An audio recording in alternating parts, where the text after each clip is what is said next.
大家好，我是 Dr. Wan，很高兴和大家一起学习数学。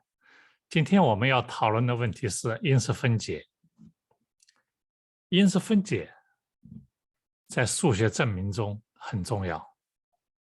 我们今天要分解的是 x 的4次方加上4乘上 y 的4次方。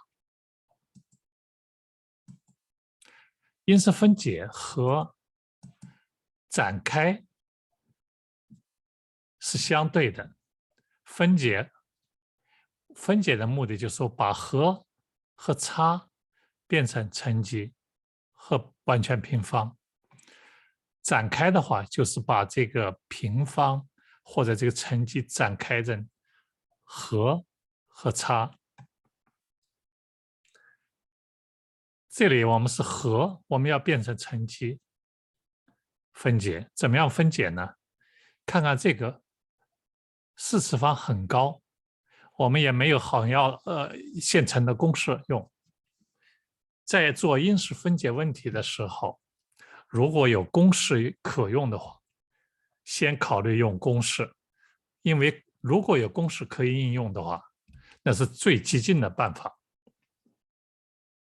所以我们这个地方没有公式可用，我们可以这么做，把这个4次方降低成2次方，把 x 的4次方看成 x 平方的平方，把 x 平方看成一个变量，把这个2y 平方看成一个变量，我们就看到了这是平方加平方。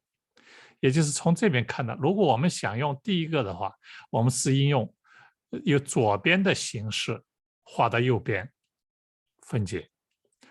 那么现在我们缺什么东西呢？缺这个交叉项，2倍的交叉项。数学中有个办法，如果缺的话，我们可以加这一项，再减上这一项。所以说，我们这个在后面可以配上，加上这一项交叉项和减上这交叉项，加上2乘上第一项和第二项，2乘2就是4，4的减上4的 x 平方，因为加了这一项，我们要把它减掉这一项，所以这个等号才成立，才平衡。好了，我们这个前面的部分就可以用这个第一个公式，也就是 x 平方加上2y 平方的平方。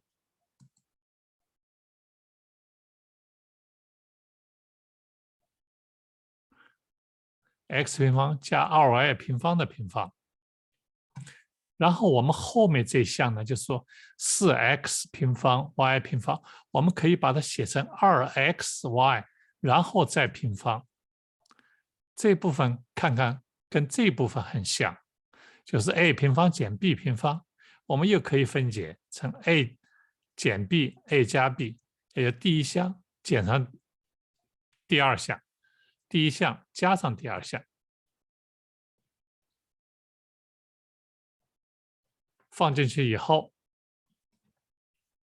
我们就不能再进一步的分解了，这就是我们今天的结果。